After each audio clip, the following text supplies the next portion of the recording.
Okay, I think I'm recording. Okay, cool. Please start the presentation and recording as well. Okay, thank you. All the best. Bye. Bye.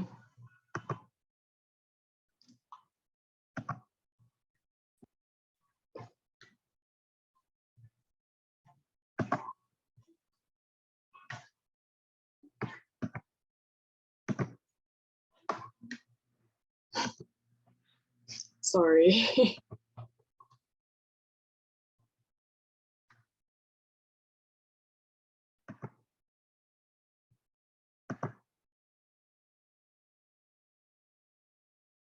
Wait, can y'all see like the present the Yeah, looks good. Okay, perfect. Sorry, thank you. It's hard to tell what y'all can see and what y'all can't. All right, so I'm Lauren Genter, and today I'll be talking about my final project where I investigate the ethics of using criminal risk assessment tools. Ever since the early 1900s within the criminal justice system, risk assessment has been used to identify the risk of a current defendant. In modern times, algorithms have been drafted to aid the court in making fair, consistent decisions about individuals and predicting the risk of a person.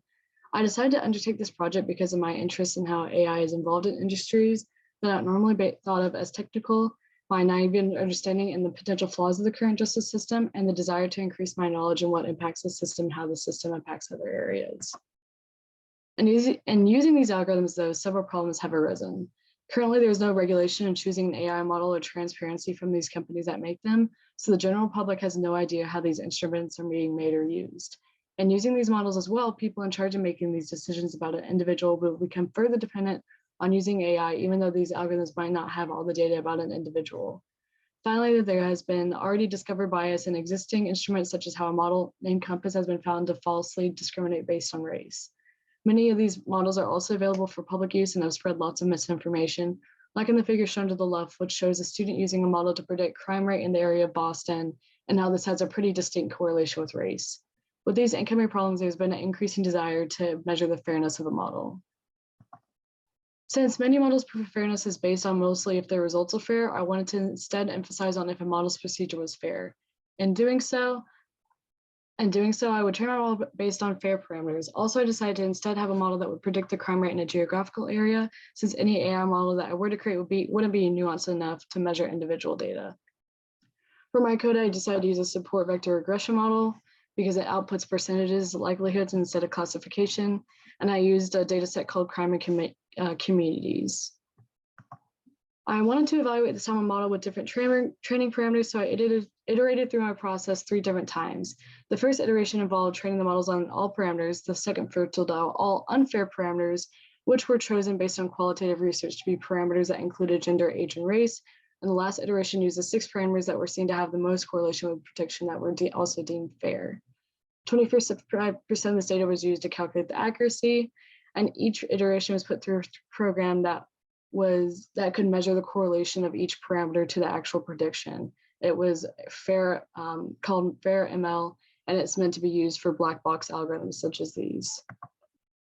These iterations all had the same parameters that had the most correlation, and these parameters weren't deemed unfair by the research I did. Even in iteration 1, the parameters that had the most correlation and parameters that were deemed unfair did not have too much of a significant impact. All iterations had about a 60% accuracy, and I believe, in my opinion, that there were some parameters that were kind of biased and could have some unfairness in their prediction, but I didn't remove them from the parameter list since I didn't have the research to back it up. This project further shows how there is no way for the public to know how an instrument is created or trained unless their creators release information, and that it is difficult to determine what parameters are truly fair when determining risk for individuals or geographical areas. Tools like these geographical prediction algorithms can affect individuals by having indirect effects on the amount of policing in these areas, and that geographical location could potentially be used in evaluating an individual and an instrument. Instruments could potentially be used in the future, but for now, there should be a standardized algorithm used in evaluating individuals or geographical areas throughout the US to increase the data using creating them and decrease the dependency on them. Additionally, the companies charged with these should be incentivized to release algorithm creation data. The project can be taken further in a couple ways. The first, the data could be taken from a small but contiguous region instead of data from isolated cities. because it would be probably more efficient to diagnose the resulting fairness of the prediction in doing so. It'd also be nice to look at even more parameters and to be able to do more research on what could be deemed unfair parameters by experts and the general public. In addition to evaluating procedural fairness, it would also be adequate to measure the result fairness of the same model to see how fair it is in the decision process. And that concludes my presentation. So I would like to start getting into the discussion. If anybody has any questions before we get into it. Okay, I will go ahead and start off with the discussion questions. So Lauren, one of my questions for you is, what were some of the challenges you faced in undergoing this project? Yeah, I think some of the challenges I faced, starting off, I think would probably be finding a data set that, or I actually like finding a project that already did what I was trying to do, because a lot of these companies would rather not release all this data that they have or any of the models that they choose because it's so privatized and because it's such risky data. And then, so that was hard. And then it was hard finding a data set. I really couldn't find any individual data sets, and I really didn't think it would be appropriate for me to try to take individual data and further create an algorithm to evaluate actual individuals. And then I think lastly was just like my accuracy was pretty low, so that was kind of a challenge. I guess that was kind of the point though, was that, at least in my paper, was that how accurate are these like instruments? And also like a bigger challenge in that is that I couldn't really compare my model to other companies' models because they don't release this data. Gotcha. And then earlier you mentioned black box algorithms. So I was wondering if you could clarify black box algorithms in the context of your implementation and the work you've done. No, that's fair. So black box algorithms, it's kind of a term that's pretty like widely used in evaluating ethics in AI models right now. It's basically where when a company or an organization uses an algorithm and they don't really tell the general public or stakeholders what goes on in training the actual model itself and then the evaluation process. So it's basically just like this data gets taken in and a prediction gets spit out, and like, you know, data goes in a box and then you shake up the box and the data comes out and like you're classified as something. So that's kind of what a black box algorithm is. And in this context, it's kind of harmful just because this data isn't released to the public and the people that are most influenced by these decisions. And then I think we have time for one more. Why were certain parameters highlighted in your implementation that were not highlighted in some of the research papers that you had looked at? Yeah, so I can go to that slide. Yeah, they weren't filtered out. The research that I found actually surveyed people and the factors that they deemed were unfair, but the factors that the paper asked didn't, the factors that the paper asked these people didn't include stuff like this. And the reason that I thought they could bring in an unfairness to this is that it kind of perpetuates stereotypes and groups in society. And a lot of these like don't really have anything to do with the actual crime that individuals may or may not have done. And so a lot of these parameters that weren't filtered out or like aren't really considered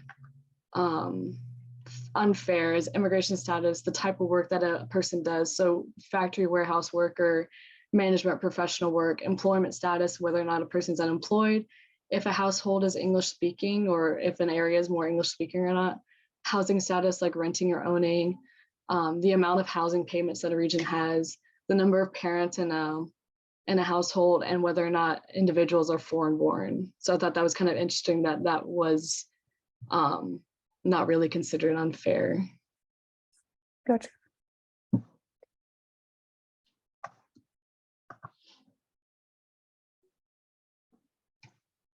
All right, I'll stop my discussion to go with you, I think, Ravina.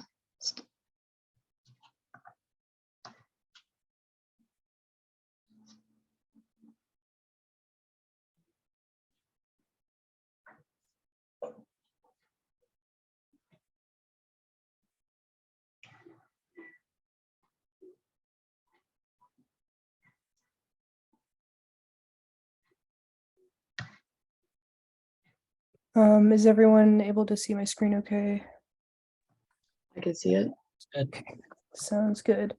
So hi, my name is Ravina, and today I will be, today I will be going over my ECE 570 final project paper titled Naive Bayes for Heart Disease Detection Classification. So just a little bit of background to start with.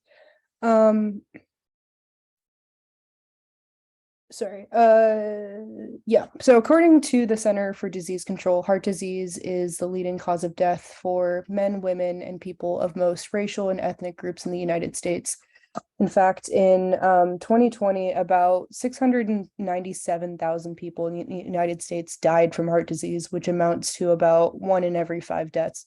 So while early detection for heart disease is both difficult and costly, the abundance of medical data that now exists can be harnessed in conjunction with machine learning and AI to diagnose, detect, and forecast many disorders in the medical industry.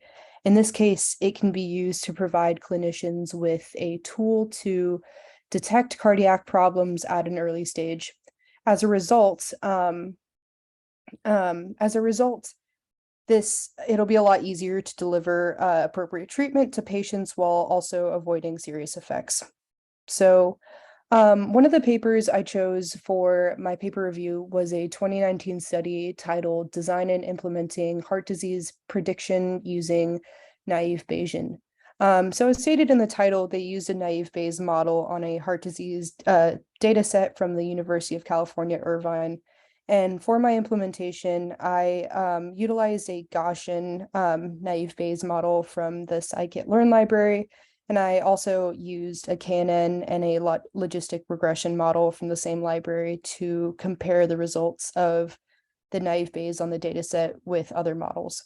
So to attempt to get the accuracy of my model to match or exceed that of the original paper, I tried to apply 3 different accuracy improvement methods, such as hyperparameter tuning, k-fold cross-validation, and correlated feature removal. So the results of the initial naive Bayes model from the scikit-learn library resulted in an accuracy of about 80%, which proved to be higher than the logistic regression in the KNN model. However, this accuracy fell short of the one that was achieved in the paper that I was trying to emulate, which was 89.7%. And to try to improve the accuracy, as I mentioned in the implementation, I tried hyperparameter tuning, where I looped through several values for smoothing to see which would result in the highest accuracy.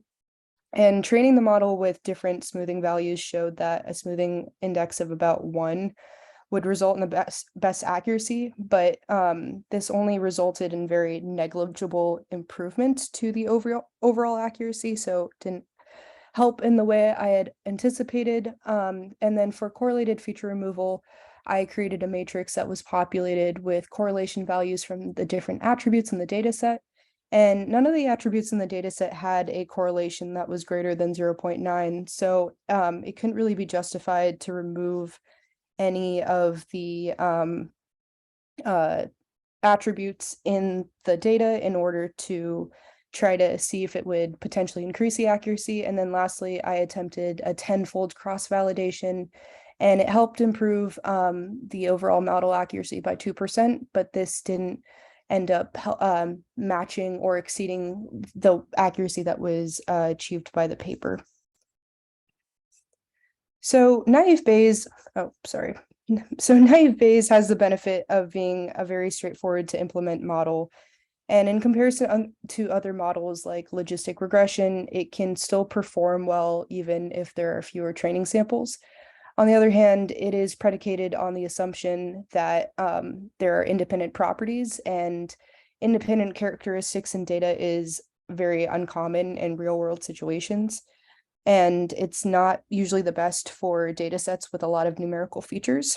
But those are sort of the things that I took away from sort of implementing this model. But in the future, perhaps incorporate other accuracy improvement methods or utilize additional machine learning methods on top of naive Bayesian using the given data set, specifically taking into consideration certain parameters and utilizing specific models on certain parameters depending on what will yield the highest accuracy. And so, yeah, that's pretty much all I have for my presentation, if anyone has any questions.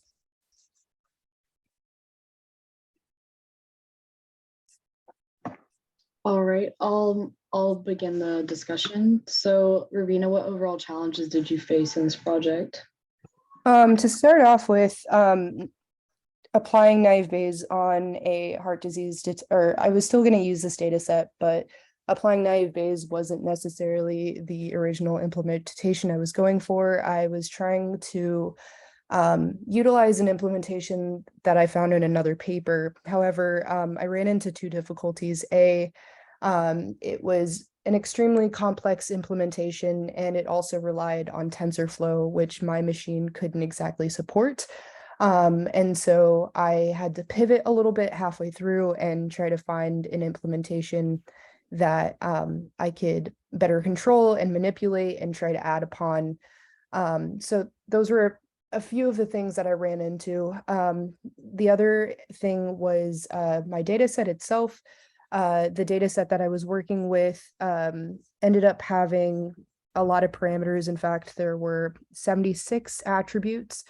And so I had to decide which attributes should be used. And then based on a bunch of research, a lot of published experiments refer to using a subset of only 14 of these attributes, from like age and cholesterol readings and other numerical values. And so I just ended up using those same 14 attributes within the 76 that are listed in the data set. Okay, and did you have any challenges in using the data set that you found or finding one with like the medicine privacy protecting a lot of data? So the data set that I found, again, from the University of California, Irvine machine learning repository. So this data set was donated in the 80s. It's been around for a really long time, and it's a combination of 3 or 4 cardiology institutes or hospitals that have put together this data set. I'm not really sure how the laws might have been different like 40 years ago when this data set was created. But yeah, it wasn't too difficult to find a data set that I could use specifically because there are hundreds of papers that utilize the same data set and have been able to produce results using it. Okay. That makes sense. I don't want to run into the next presenter's time, so yeah, for sure.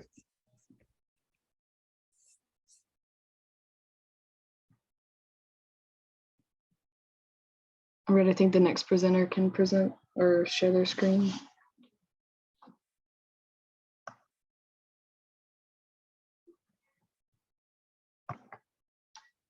Let's see. You guys see my screen? Maybe. Looks good. Thanks. Yep. Okay, so I'm Sven Nelson. I'll get started. Scene text detection is a complex problem due to differences in background, curved or angled text, and text at different sizes within, either the foreground or the background of the picture, like you can see here. And semantic segmentation-based methods for scene text detection have become more popular recently due to the fact that they do not have issues with curved or unusually shaped text like this and can make pixel-level predictions. Many methods for scene text segmentation utilize a feature pyramid network where the images are downsampled along the backbone of the network, but skip connections to the corresponding upsampling layer preserve some feature information for detection of text at different scales. So this paper was what I focused on. For my work in this paper, the authors proposed a network that uses a feature pyramid for text segmentation with 2 key improvements, and that is this local context-aware upsampling, I'm going to call it LCAU module, and the dynamic text spline labeling. The focus of this project was entirely on this LCAU module. So the LCAU module was used for upsampling at each layer of the feature pyramid in order to take advantage of the contextual information and improve detection, especially for curved or unusually shaped text blocks. And so let me just walk you through, how this LCAU module works. This is really the thing that was the most difficult to implement in this project. So the original feature map passes through a single convolution, and then it is upsampled using the nearest neighbor method. Then at this point, this feature map has a depth of L squared in the channels dimension. And so each height by width pixel can be pulled out and then made into an L by L weight matrix. The L by L weight matrix is normalized using softmax and then applied to the original feature map using matrix multiplication at each corresponding XY pixel location. So for my implementation, the project goals were first to reconstruct a functional LCAU module and also a network with which to test this LCAU module. And then I wanted to compare loss with the network with the LCAU module, and then the exact same network where the LCAU module has been replaced with a transpose convolution operation. And I should point out that, no code was provided by the original authors, so this is all my own work. So this diagram here is a diagram I made of the network that I implemented. You can see the feature pyramid and the LCAU modules here during the upscaling operations. And there's just a couple of things I should point out about it.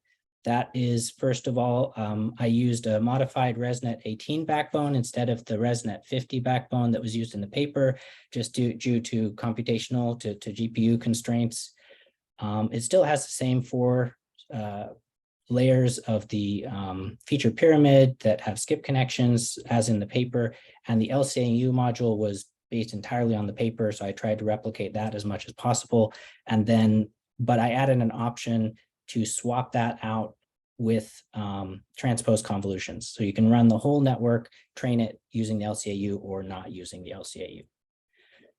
And then the last point is just that since my goal here was to compare binary cross entropy loss for the LCAU module version of the network to the transpose convolution version of the network, I didn't implement anything past the binary mask output at the end.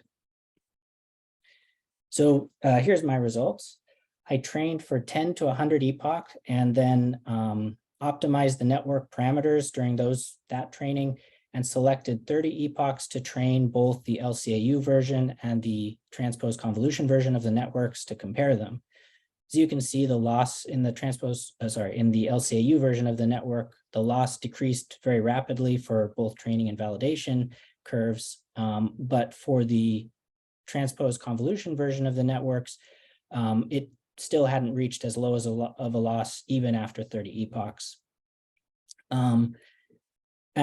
Since I wondered if this might continue down and potentially surpass the LCAU module, I retrained these both again for 50 epochs, but I had similar results with the LCAU version reaching a lower loss before 10 epochs than the transpose convolution version reached even after 50 epochs. So this side-by-side comparison shows that there is some benefit from this LCAU module when compared to just using a transpose convolution. So the take-home messages from this are, so in this paper, one of the key innovations was this local context-aware upsampling module at each upsampling step in the feature pyramid. And I was able to re-implement this and re-implement it using a simplified network that used ResNet 18 plus feature pyramid. And so my network was suboptimal for reasons such as using this smaller network and computational limits on batch size and so forth. But though my model was suboptimal, I still was able to clearly observe an improvement using the LCAU module compared to the transpose convolution method. And so this suggests that modules such as this LCAU module can have a benefit to training time and accuracy for scene text detection. And with that, I think these are just citations from the presentation, so I'll take any questions. So my first question would be, what was the biggest difficulty in implementing the project, especially since you mentioned no code was provided from the author? Yeah, I think that implementing the LCAU module was really difficult because it was really just like 2 paragraphs of text from the paper. And so in order to do that, I looked at, they of course based their module on other similar modules. So then I looked at their citations and other citations, that other references that they hadn't cited that were also doing similar things, and tried to see how they implemented those ones, to really sort of try to understand how they put that together. But I think that was really the hardest part. Okay, so like you mentioned, you also referenced other papers.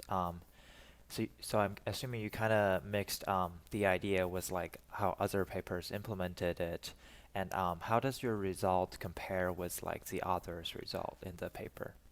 Yeah, so when I first started this project, I actually was planning to implement based on a different paper, and that was using a mask RCNN network, which is a more complex network even than the ResNet 50. And they had a similar module. It was not identical to this, but it had a lot of similarities. And it was used at every step of the feature pyramid. So it output a prediction at every step. It was a lot more computationally intensive. And so I didn't end up implementing that just because I tried to implement it and I couldn't for computational reasons. But that was what kind of got me interested in this sort of a module that is at each step of the feature pyramid that's keeping track of local context aware module. And so then I found this paper, which was very similar to that, and but with a simpler network. And there were a couple of other modules that weren't used for scene text detection, but were used for just increasing the resolution of images. One is called Carafe, and so I looked at that as well. But in general, they had similarities. I think this one was better as far as computational resource usage. It was less computationally intensive because it like passes each layer onto the next layer, and then you only have one prediction at the end. Okay, got it. I think we should, that should be enough questions, and we should start with the next presenter. Thanks. All right, can you guys see my screen? Yep. Looks good. Cool. All right, so my name is Andrew. Today I want to share with you my project for the semester, which is to summarize text message conversations through AI. So the motivation behind it, there's a few behind choosing this project. The first one is that the vast majority of text summarization models that exist right now are catered towards formal text like news or news articles or journals. They're not really trained towards more informal pieces of text like text messages or Slack conversations. So I want to exercise Zhang's Pegasus summarization model to see how their approach to pre-training models affects the accuracy and agility of the model towards initial data sets. Because as of now, there are several Pegasus variants available to use. And so I wanted to see how existing model variants adapts in training as well, especially when it comes with originally trained data sets that had more formal pieces of information. So to give a little bit more context about Pegasus, it stands for Pre-Training with Extracted Gap Sentences for Abstractive Summarization, which encapsulates its essence, which uses a transformer encoder-decoder structure for the model to predict sentences and tokenize words masked in the input in order to form the basis of the summarized text. The uniqueness of the Pegasus model is that it uses self-supervised pre-training called gap sentence generation that uses that the authors claim it creates a stronger result compared to traditional methods of abstractive summarization. So for my project, I want to preface that I would like to have gone much more in depth and much more thorough than what my final implementation has done. But because the Pegasus model itself has been difficult to be used in a development setting, so I had to drastically narrow the scope of the project. So for my current experiment, I used 4 of the variant models available to use. One of them was XSUM, which was pre-trained using news articles, Reddit TIFU, which pre-trained on the TIFU subreddit, WikiHow, and ArXiv, which was the academic journal database, and it was trained using the abstracts as well as its content. And then retrained it with the Samsung text message corpus, which contains around 16,000 unique conversations that were written by linguists that were on various topics, from gossip conversations to conversations on how to schedule a meeting. And then for evaluating the training, I use the Rouge metric, which is the same metric used for pre-training on the Pegasus models for comparison. And for implementing the experimented code, I'd use the Hugging Face library to import the modules, datasets, and then perform the training on Google Colab. So as you can see on the table, it shows the results of the Rouge scores for both the original Pegasus variant models, as well as the scores after training them with the Samsung corpus. You'll notice that the Reddit TIFU pre-trained model had the highest change in their scores, and the ArcZip pre-trained model contained the lowest change, as well as a dip in that Rouge 1 score. Due to resource limitations on Google Colab, the Samsung trained model only used one epoch and a more limiting batch size. However, despite that, there are some significant changes before and after the training, as you can see in the table. In addition to evaluating the model through the Rouge score, I also tried the model using an actual text message conversation. This conversation has been anonymized about Bailey's experience visiting the San Francisco Bay Area schools and was fed into the Pegasus model. And the training results showed that the Exum model was the most concise, while the WikiHow was the most thorough. The Reddit TIFU model seemed to have provided the most important information first, but had a little inaccuracy with who Bailey was visiting at what time.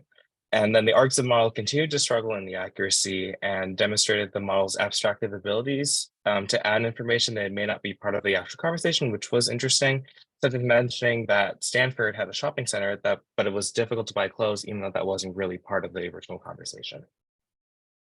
So the takeaways, the project showed that with training, currently available text summarization models can successfully adapt towards informal pieces of text data sets like text messages. And this experiment showed that Rouge scores increased after training with the Samsung dataset, with models in similar areas like the Reddit TIFU variant increasing the most. And depending on which pre-trained model used, the scores and outputs can change significantly, as you saw from the WikiHow output compared to the ArcZip output. And with that, I am open to answering any questions. Hi, Andrew. Thanks for your presentation. I've got a couple questions. First, I was wondering, how long did it take for that Samsung model to train for an epoch? With the limited resources that Google Colab was allowed for me to do, I had to manipulate a lot of like the batch size and things like that for it to fit within the GPU RAM requirements. It took around 10 to 15 minutes per epoch. If I had a bit more time, I would have done more epochs, but even with just one epoch, you can kind of see sort of the significant change from that. Yeah, the summarizations look quite good for just the one epoch. Also, Right, yeah. you mentioned the Rouge metric a lot. Can you describe what that does, how it scores the accuracy? Yeah, so the Rouge score basically compares the trained summarization output that was in the data set and then compared it to the actual summarization that the model uses, and sort of uses a sort of a percentage of how much of the words match with the summary.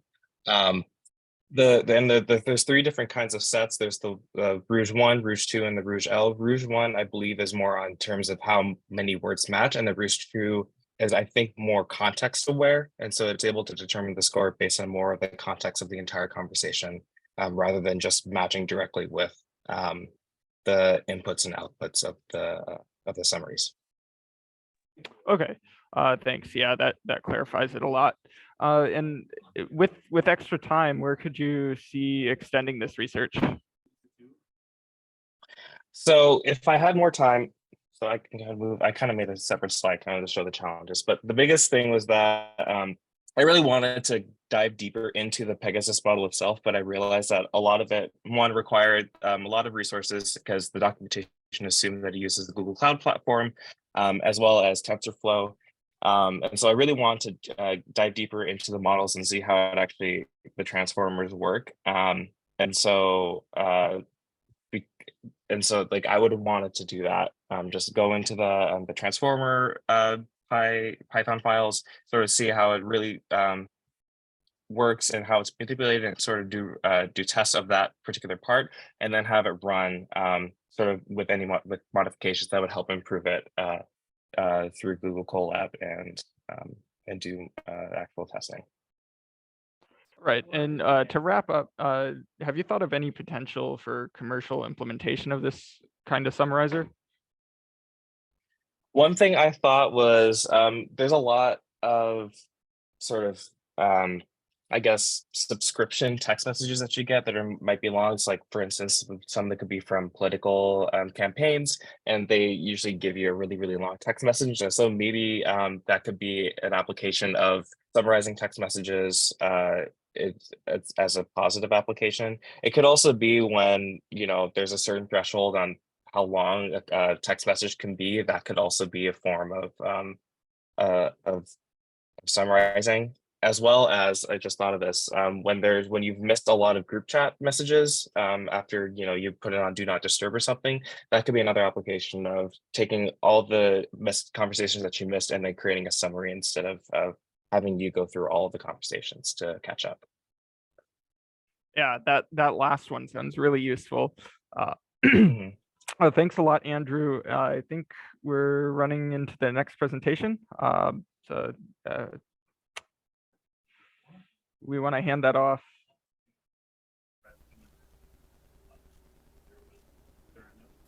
I think Bo Yu is up next. Yeah, thanks. Can you guys see my screen? Yeah, looks Yep. good. Okay, so I'm Boyu, and today I'm presenting on my reimplementation, which is Centernet objects as points. So the main idea is that most successful object detectors enumerate an exhaustive list of potential object locations, which is kind of wasteful, inefficient, and requires additional post-processing to get the final results. So Centernet models an object as a single point, which is the center point of the bounding box. The detector then estimates other properties of the object, such as size, location, orientation, or pose of a human. This makes Internet simpler, faster, and more accurate than traditional approaches. This also means it's very easy to adapt it to detect other forms of object or use it for a different purpose. So Centernet is built upon existing useful models. This project is not too hard to understand. It does not include any additional algorithms. The main algorithm is DCMV2, or Deformable Convolutional Network version 2. The multi-pose model is trained from COCO dataset, and the multi-pose is the part of the project I am re-implementing. And what it does is it detects human pose and gives a kind of stick model of how the human is standing or acting. So the multi-pose is trained from the COCO dataset, and it's trained on Keypoint Train 2017 images that contain one human with keypoint annotation for a total of 64,115 images. And then it's also evaluated on COCO Keypoint Val 2017, which included 5,000 images.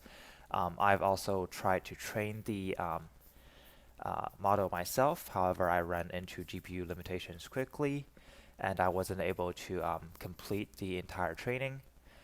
And so DCMV2 is the convolutional network used for this project, and compared to the regular network, each point is augmented by a learnable offset in DCMV2, and that allows it to pick the value at different locations on the input image, and it allows for better encoder performance and accuracy.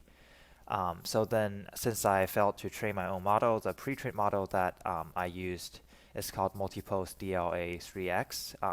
It is basically trained on the COCO dataset, and the pre-trained model included object classification and detection for human parts, such as like ankle, knee, shoulder, and eyes and nose, which are crucial for successful pose estimation. It also provided a probability estimation on an object, and it marks the highest accuracy probability class on each element, which is called a heat map, basically. So one run of this internet consists of three functions: the demo file, base detector, and a multi-post file. shown in the flowchart here. In the demo file, it first initializes options that allows the system to preload variables and select corresponding detectors. And then base detector is the detector for all internet detection tasks. It can be considered as kind of a library for the basic task that each function would require, and then each specific detector, so like whether it's human pose or just a regular object detector, will be based on the base detector. So as I said earlier, multi-pose is the detector file for human pose estimation, and is the detector I re-implemented. This function uses the models applied to create a heat map of each object in the image, and then filters out all the non-human objects, and then it finds a heat map for the pose detection specifically, and finally it puts all the information together along with a confidence value for the prediction. So this is one of the test images I ran. I just grabbed this off of Google. It's not an image within the dataset. And as you can see, is there are multiple humans in the image, each with different characteristics. They're wearing different clothes. There is a consistent lighting, so that's not something I was trying to accomplish, like detection in poor lighting or something like that. And basically, here is the output after the first step. So generating heat map for each individual human-like object. As you can see, all the objects are represented by their most likely center of weight, and it also shows you that like all the human are successfully detected. So the next step is to create the heat map for body parts, and these include from the bottom up: ankle, knee, waist, hand, elbow, shoulder, ears, eyes, and nose. And you can see the left and right side are differentiated by color. That was for better debugging, because I ran into some issues where the pose was all over the place. So the algorithm would attach like right ankle to left knee or something. So I differentiated them by color. That's for debugging purposes. And then finally, here is the final image. As you can see, the torso is modeled almost perfectly for each person. There's also the boundary boxes around each person. Again, that's for better debugging, just to show what the algorithm is processing. And on the top left, there's a confidence number indicating how confident the algorithm thinks it's that the object is actually a person. And as you can see, the numbers are also quite high. And that concludes my presentation. I will take any questions now. Thanks. That was really interesting. I have a couple of questions. See. Oh, so first, and this might come from the papers itself, but do you know how fast the inference for this type of network is? What I'm really getting at is, could it be used for live video? So for the human pose part, it when I based on like my GPU, it is around 3 images per second. So I wouldn't say it's like live video quality, but you could definitely grab like 3 frames within 30 of each second or 60, and then perform some analysis on that. Yeah, that's So it's not really interesting. like super high performance, but for say like a traffic camera, it would be probably sufficient. Yeah, that makes sense.